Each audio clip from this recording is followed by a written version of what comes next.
Praise the lord. సహోదరుడు భక్సింగ్ గారి అనుభవంలో దేవుడు తనకు బయలుపరిచిన దైవ మర్మములు. సాత్వికులు ధన్యులు, వారు భూలోకమును స్వతంత్రించుకొందురు. మత్తయి సువార్త 5వ అధ్యాయము 5వ వచనము. ఎంతగా వారికి ఇవ్వవలనని దేవుడు ఏర్పాటు చేస్తున్నాడు అనేకులు గ్రహించుకున్నారు.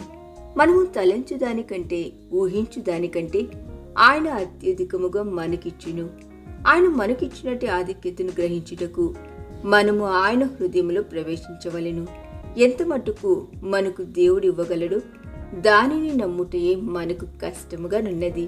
1 కొరింథీయులకు రాసిన పత్రిక 2వ అధ్యాయము 9-10 వచనములు, మత్తయి సువార్త 13వ అధ్యాయం 17వ వచనము, ప్రకటన గ్రంథం 21వ అధ్యాయం 7వ వచనము. చూడుము, ఇవి విచిత్రములైన వాక్యములు కావా?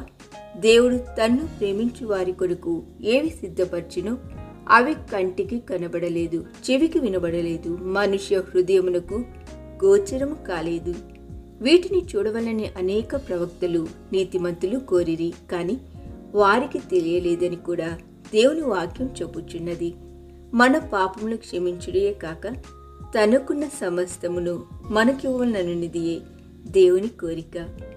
నష్టపోయిన ప్రతి దానిని తిరిగి సమకూర్చుటకై మన ప్రభు లోకమునకు వచ్చెను.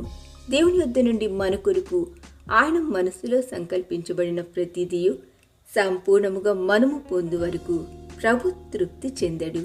సాత్వికముగా నుండి నేర్చుకున్నట్టు ద్వారా ఇది కలుగును.